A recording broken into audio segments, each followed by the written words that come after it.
So, um, I'm a little bit late on my first vlog, a day late. Um, I'm a little bit slower right now these days. Uh, I've lost a little too much weight. Um, I just recently moved though, and I love my new home, and it's sometimes traumatizing to move for me. As you'll find out through this vlog series, I have moved many times. And even since I've been outside of CAS's care, um, I've been on the move. Another reason why my vlog is a day late is because I am doing very poor with self-care. You probably can't tell, hopefully, but it's been over a week since I've taken a shower or any bath or cleaned myself other than face wipes. So I really wanted to get that done and kind of look presentable for my first vlog. Presentation, I say frequently, is preservation, and I really do believe that. Which is protecting, ultimately, yourself. So, some of what I'm about to dive into has to do with my history of childhood sexual trauma. For those of you who would like to know, or who are watching the vlog, I suppose, and are interested, I did not remember my childhood trauma until approximately 4 years ago. 4 years ago, I met the love of my life, Joey Vardy, and I also came to the worst point in my life, physically wise. I was 62 pounds and was then hospitalized instead of returning to school to finish my degree. I was fed manually through a tube and got all the way up to 100 pounds in 13 days and ate orally and got to do a lot of therapeutic healing with Joey, and he was my personal psychologist and was everything for me during that period, and he still is. So pretty much what happened after that was a lot of heightened stressful situations, a lot. And after we had left the hospital, and we both didn't have a place to live yet, and we were living out of Joey's truck for a period of time, actually. For those of you who are interested in a bit of our story, we had a pretty rough start, and we're still kicking it. And he was there during my 48 hours of very live, very real flashbacks of childhood sexual trauma. I think this is an issue because there's supports, but there's not enough awareness of children who suffer, and the onset of certain memories is not in our control as an individual, and those can really impact us, and that's been a real impact on me personally. Took me to a whole year to finally request my information from CAS. A lot of my life, I didn't question much of anything. I feel love matcha, so I'm just going to have a sip.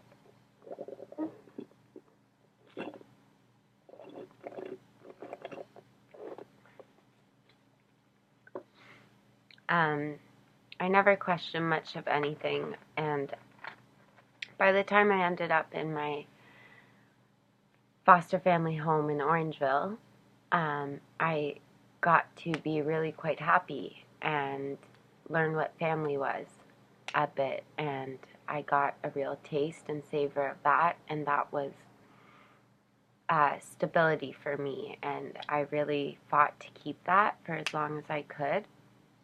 However, my disordered eating, my eating disorder, and many other disorders had caught up with me and impacted my relationship with that family, unfortunately, for those of you that are wondering. And now I have a misfit in family.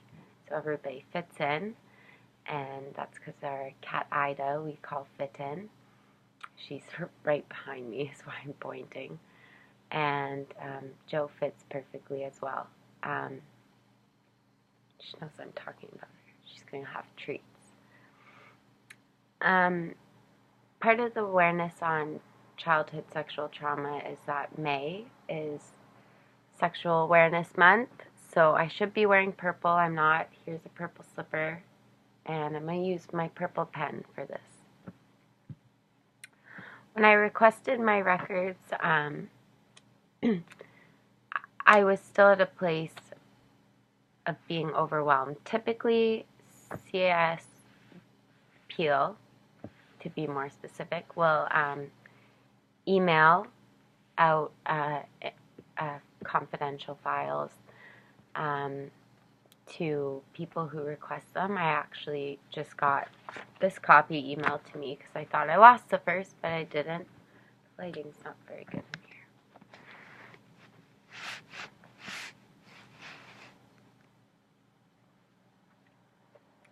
My apologies.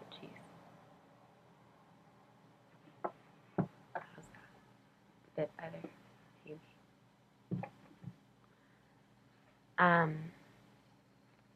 Which had just got mailed to me via email. So they typically will do that. However, they requested that I come in and sit down with them when I first received my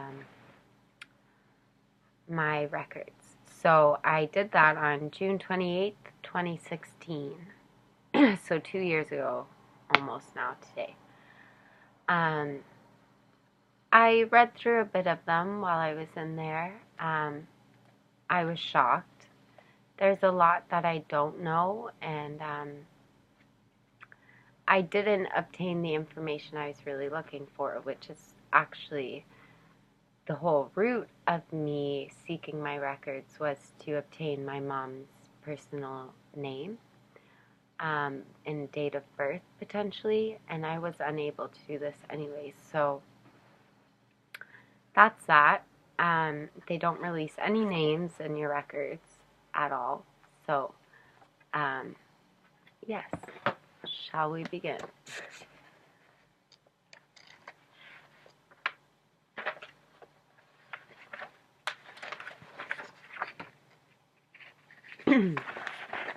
It's,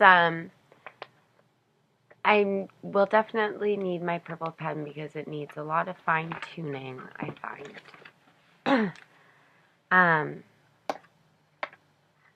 Requests for information. Dear Miss Kelly, we have received your request for information pertaining Jessica Ashley Lynn Kelly, date of birth December 6, 1992. The Children's Aid Society of the Region of Peel has had previous involvement with the above-named individual. Please note that as the Peel CAS business record may contain information regarding other 12 years of age or older, their consent is required to provide information pertaining them. So that sentence right there meant that I couldn't get the information I wanted to get about my mom. So that was a bummer, for sure.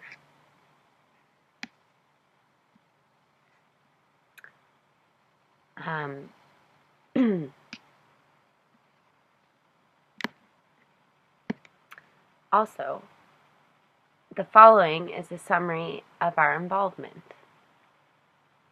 On December 6, 1993, so for those of you who don't know, that's my first birthday, the Society received information from the Mississauga Hospital which reported that you had fallen. However, you were uninjured.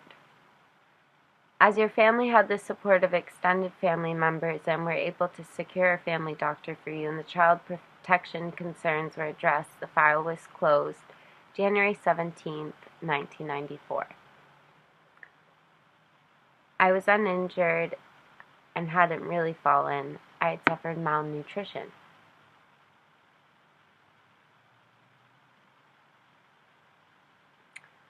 Which is a big link to my eating disorder and why I still have it.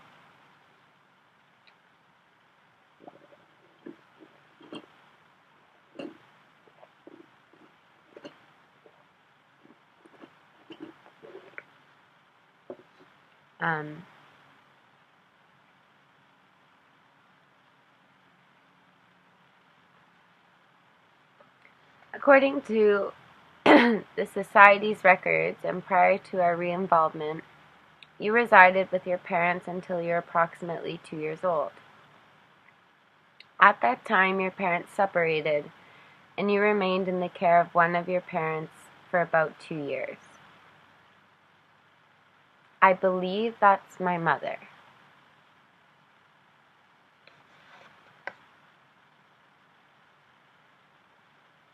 During that time, you were reportedly exposed to sexual and drug activity, and that is what leads me to believe that I was with my mother during that time. One of my first flashbacks wasn't the first, it was the second, actually. Started at nighttime as a night terror. Revolves a minimum of 3 individuals sexually assaulting me at a very, very, very, very young age. I also have a collection of memories of sleeping on the floor when visiting my mother at her place in her bedroom, and her having sex on the bed right beside me, which was also on the floor, just a mattress. So I experienced a lot of sexual trauma from my mom, and that took me a really long time to forgive, but I have come to a place of forgiveness, and Jennifer Kelly is her name, if anybody knows of her. I'm looking for her always. In 1996, you reportedly witnessed an extended family member choke, pass out, and be rushed to the hospital where they passed away. This information here seems a little incorrect to me. I reportedly, so I was telling them the story, and they took the story as they were hearing it. There was a story about my Nan, who is my mom's mom, who was a beautiful woman and died very young. But one day she choked on a goldfish, which was quite a funny story. She was not rushed to the hospital. She was quite alright after. It was her pet. She was sad. She died, however, shortly after that, I'm sure, and I remember she died on the toilet and had a brain aneurysm, and her brain had bled to death. And she took the hospital ambulance from there already deceased. And I remember that quite well. When you were 4.5 years old, you went to living with your other parent and an extended family member. So that is my Jaja, which Joey reminds me very much of. He was a carpenter and my grandpa, and he took very good care of me. Unfortunately, he didn't my father, but he was a guardian angel for me for sure, and still is. And I moved back in with my dad. My dad had my Judge's old apartment, and they were living together. You reported that your life was quite stable during this period of time. I believe I just started daycare, and Judge would take me every day. I definitely preferred being with my dad to being with my mom. On May 29, 1998, the Society received a call from Peel Regional Police, which reported your extended family member had been arrested and that your parent, who had not been home at the time of the police raid, was going to be arrested. As there were no adults in the home to provide to you care at the time, you were brought into Society's care on the same day and placed within a foster home. That foster home is where I remember the first sexual trauma, and it was really heightened actually in the first cabin we were living in Eden Mills just recently. It reminded me a lot of that bedroom there because it was a single bunk bed with just the top bunk, and in that bedroom I would wake up with night terrors and hit my head off a ceiling fan. There was no ceiling fan in our cabin, but the fear alone stopped me from sleeping in bed for up to 6 months, which was quite impactful. And he only orally forced himself on me. I think it's just important to get it all out there. That's what I remember. During our involvement, your family members were committed to making changes in their lives in order to support and provide adequate care to you, and you were returned home on June 3rd, 1998. As service outcomes had been achieved with your family, the file was closed December 22nd, 1998. It feels heartwarming to me to know that my family tried so much as they did. There's a lot of dates in here and a lot of involvement with Peel CAS that I was unaware of, and is still a shock to me as I'm reading right now. On June 2000, the Society received information from Peel Regional Police, which reported concerns regarding a neighbor's interaction with other children in their home. This I have absolutely no recall of still, which causes me concern.